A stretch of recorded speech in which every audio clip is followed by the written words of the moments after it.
Hi all, എല്ലാവർക്കും ഹിസ്റ്റോറിയൻ്റെ പുതിയ എപ്പിസോഡിലോട്ട് സ്വാഗതം. ആദ്യത്തെ ചോദ്യം, ഇന്ദ്രവീഴ എന്ന വാക്കിൻ്റെ അർത്ഥം എന്താണ്?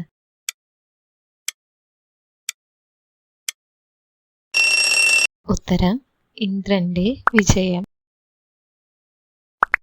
രണ്ടാമത്തെ ചോദ്യം, വിഷ്ണുവിൻ്റെ മറ്റൊരു അവതാരത്തിൻ്റെ ജന്മദിനവും ചിങ്ങമാസത്തിലാണ്. ആരുടേതാണ്?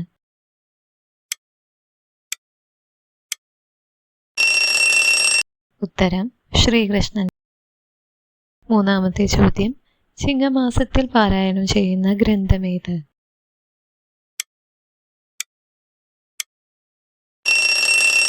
ഉത്തരം കൃഷ്ണഗാഥ. നാലാമത്തെ ചോദ്യം, ദശപുഷ്പങ്ങളിൽ ഉൾപ്പെട്ട ഏക പുൽച്ചെടി ഏത്?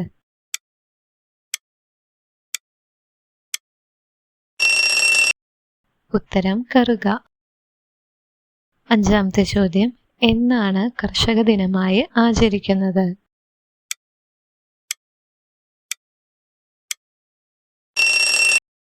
ഉത്തരം ചിങ്ങം 1. ആറാമത്തെ ചോദ്യം, ശ്രാവണം എന്ന വാക്ക് ലോപിച്ച് ഓണമായി എന്നത് ഏത് സങ്കല്പ പ്രകാരമാണ്?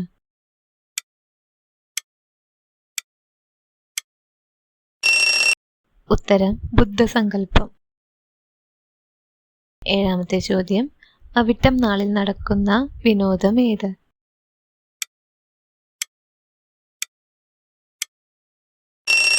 ഉത്തരം അവിട്ടത്തല്ല്. എട്ടാമത്തെ ചോദ്യം, എന്നാണ് പിള്ളേരോണം ആഘോഷിക്കുന്നത്?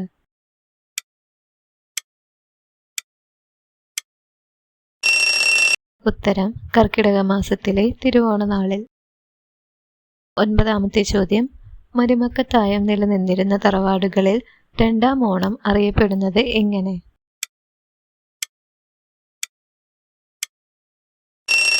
ഉത്തരം അമ്മായി ഓണം. പത്താമത്തെ ചോദ്യം, കുട്ടികളെത്തി കുറ്റിക്കാട്ടിൽ പൊട്ടിവിടർന്നു പൊന്നോണം. ഇത് ആരുടെ വരികളാണ്?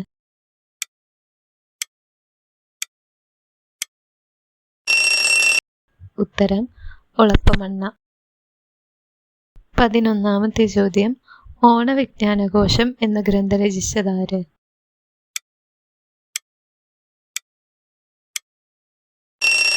ഉത്തരം പ്രൊഫസർ പി കർത്ത. 12ാമത്തെ ചോദ്യം, എരിവ്, പുളി, ഉപ്പ്, മധുരം ഇല്ലാത്ത ഓണസദ്യയിലെ വിഭവം ഏത്?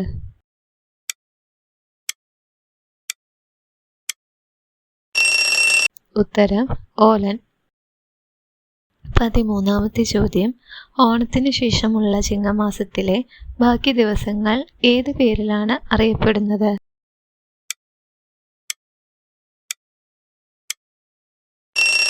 ഉത്തരം പൂക്കുചിങ്ങം. 14ാമത്തെ ചോദ്യം, ഭാഗവതത്തിലെ ഏതു സ്കന്ധത്തിലാണ് മഹാബലിയെ ചവിട്ടി താഴ്ത്തുന്ന സംഭവം പറയുന്നത്?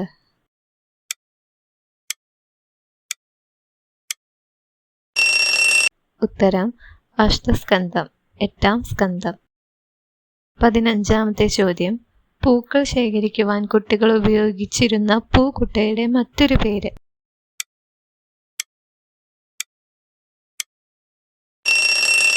ഉത്തരം പൂവട്ടക അഥവാ പൂവട്ടി.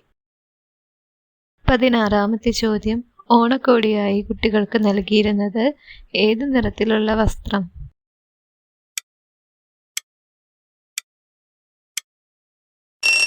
ഉത്തരം മഞ്ഞ വസ്ത്രം. Thanks for watching. വീഡിയോ ഇഷ്ടമാവുകയാണെങ്കിൽ നിങ്ങളെല്ലാവർക്കും ഒന്ന് ഷെയർ ചെയ്ത് കൊടുക്കുക, ലൈക്ക് ചെയ്യുക, നിങ്ങളുടെ അഭിപ്രായങ്ങളും നിർദ്ദേശങ്ങളും എല്ലാം ഒന്ന് കമൻറ്റായി രേഖപ്പെടുത്തുക. ഇഷ്ടമുള്ള ഏതെങ്കിലും ടോപ്പിക്ക് കമൻറ്റായി പറയുകയാണെങ്കിൽ നമ്മളത് വെച്ചിട്ട് ക്വിസിൻ്റെ പുതിയ വീഡിയോസ് ചെയ്യുന്നതായിരിക്കും. ചാനൽ ആദ്യമായിട്ട് കാണുന്നവർ ഒന്ന് സബ്സ്ക്രൈബ് ചെയ്ത് സപ്പോർട്ട് ചെയ്യുക. Thank you.